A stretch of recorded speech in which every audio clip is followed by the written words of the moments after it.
खुलुमबाय लोगोफोर नोंथांमोनखौ बयखौबो गिबियावनो बड' जब निउसआव बरायना लाग्रोनाय जाबाय आरो नैबे मोनसे गोदान भिडिअ नोंथांमोनखौ बयखौबो बरायफिनबाय लोगोफोर जोंहा गुवाहाटी हाइकर्टनिफ्राय एलडीए आरो कपिस दोननाय मोननै साख्रिनि थाखाय जोंहा रिक्रुटमेन्ट फैदों दा नोंथांमोना बे एलडीए आरो कपिसनि साख्रिनि थाखाय गासै टटेल भेकेन्सिया बेसेबां दं बेफोरखौ नोंथांमोना मिथिनो थाखाय भिडिअखौ जोबजासिम नायबानो जाबाय जेनेबा नोंथांमोना भिडिअखौ जोबजासिम नायबासो नोंथांमोना मिथिनो मोनगोन दि नोंथांमोननि फरायनाया बेसेबां जानांगोन बेफोर साख्रिखौ एप्लाइ खालामनो थाखाय आरो बेजों लोगोसे नोंथांमोना सेलारिखौ मास मोनसेयाव बेसेबां मोननो हागोन बेखौ मिथिनो थाखाय नोंथांमोना भिडिअखौ जोबजासिम नायबानो जाबाय आरो नोंथांमोना गिबियावनो चेनेलखौ साबस्क्राइब खालामना ला जाहाथे नोंथांमोना बेबादिनो साख्रिनि आपडेटखौ मोनबाय थानो हायो आरो बेजों लोगोसे एग्जामा माला जागोन एडमिट कार्ड फैयोबाबो नोंथांमोना बे बड' जब निउसनि गेजेरजोंनो मोननो हागोन बेनिखायनो नोंथांमोना चेनेलखौ साबस्क्राइब खालामना लाग्रो दा लोगोफोर जोंहा एप्लाइ अनलाइना मैयानिफ्रायनो स्टार्ट जाबाय बे एलडीए आरो कपिसनि थाखाय एप्लिकेशना जोंहा एप्रिलनि 3 तारिख माने मैयानिफ्राय जोंहा एप्लाइ अनलाइना स्टार्ट जाबाय लास्ट डेटआ जाहैबाय एप्लाइ अनलाइननिया एप्रिलनि 17 खालि जोंहा एप्लाइ अनलाइना जोबफैगोन होनना बे बुंदों दा लोगोफोर बेहाय बुंदों बे एलडीए आरो बे कपिस साख्रिनि थाखाय नोंथांमोननि सेलारिया जागायगोननो 14,000निफ्राय माने 14,000निफ्राय जागायनानै 60,500 मास मोनसेयाव नोंथांमोननि सेलारिया जाहैगोन होनना बे बुंदों सेलारिया बांद्राय गाज्रि नङा मोजाङानो दङ जोंहा 14,000निफ्राय जागायनानै 60,500 जाहैगोन सेलारिया आरो बेजों लोगोसे नोंथांमोना माखासे एलाउन्स मोननो हागोन जेरै ग्रेड पे हिसाबै नोंथांमोना 6,200खौ बे मोनगोन होनखादों दा बिनिफ्राय आं दायो नोंथांमोननो खोन्थानोसै दा लोगोफोर जोंहा बे एलडीए आरो कपिसआ गासै मोनथाम डिस्ट्रिक्टनि थाखाय फैदों आं बे डिस्ट्रिक्टखौ नोंथांमोननो खोन्थानि हजाय सारायदेव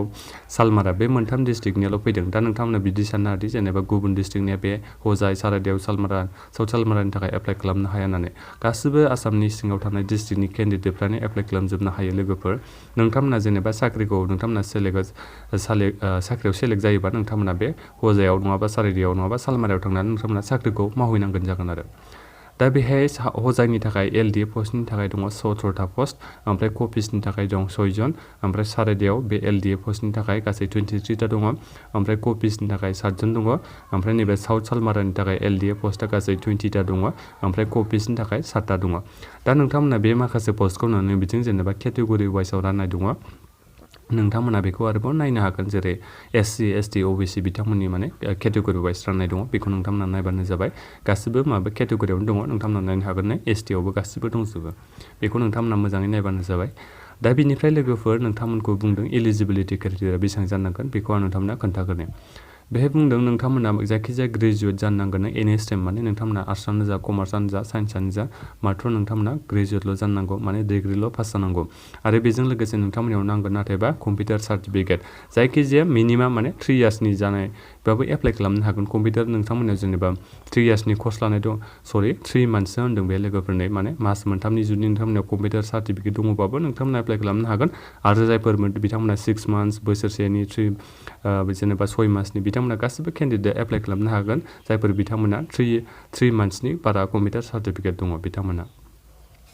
दा बिनिफ्राय होन्दों नोंथांमोना जेनेबा आसामनि अफिसियेल लेंगुवेजफोरखौ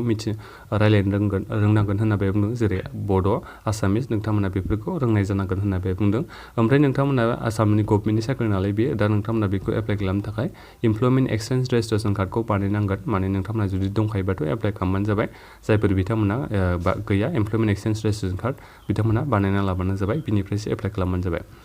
दा बेहाय माखासे केटेगरि वाइस होनाय दङ बैसोआ नोंथांमोना जायखिजाया 18 बोसोराथ' जाखाथारनांगोन एप्लाइ खालामनो थाखाय 18 बोसोर जानायनिफ्राय बेहाय पिडब्लिउडिफोरनि थाखाय 50 इयार्ससिम ओमफ्राय जायफोर बिथांमोना एससी एसटी बिथांमोना 45 इयार्ससिमनिया एप्लाइ खालामनो हागोन माने 18 बोसोरनिफ्राय 45 बोसोरनि सिंनि गासिबो केन्डिडेटफ्रा एप्लाइ खालामजोबनो हागोन ओबीसी एमओबीसी बिथांमोननि थाखाय 43 बोसोरसिमा एप्लाइ खालामनो हागोन आनरिजार्भ बिथांमोननि थाखाय 40 इयार्ससिमा एप्लाइ खालामजोबनो हागोन हौवासायानो जा हिन्जावसायानो जाया मानो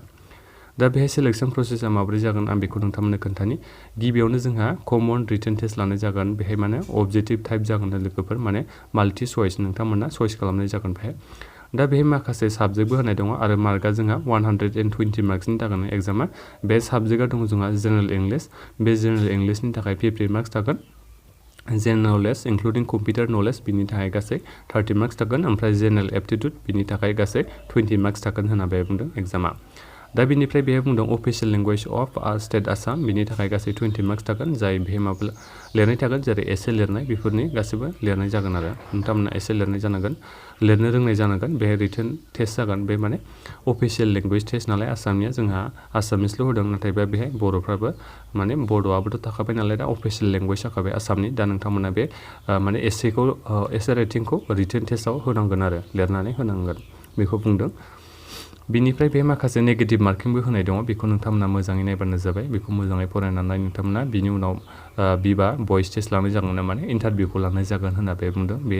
एग्जाम जोबखांनायनि उनाव रिटेन एग्जाम जोबखांनायनि उनाव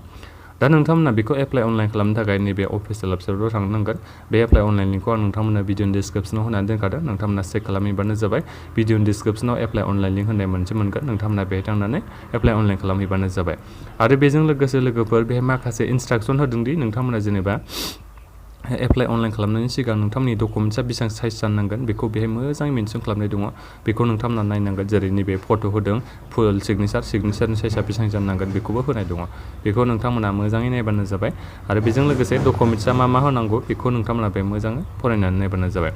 ओमफ्राय लोगोफोर जोंहा बेहाय एप्लिकेसन फिस लानाय जादों SC ST बिथांमोननि थाखाय अनलाइन एप्लिकेसन फिसआ 150 माने 150 थाखा लानाय जादों ओमफ्राय जायफोर बिथांमोना जेनेरेल OBC SC ST नि अनगायै आरोना गासिबो केन्डिडेट बिथांमोननि थाखाय 300 रुपिस लानाय जादों अनलाइन एप्लाइ खालामनाय समाव ओमफ्राय नोंथांमोना बे टार्म्स एन्ड कन्डिसनखौ नायबानो जाबाय बे माखासे होनाय दङ जेनेबा नोंथांमोना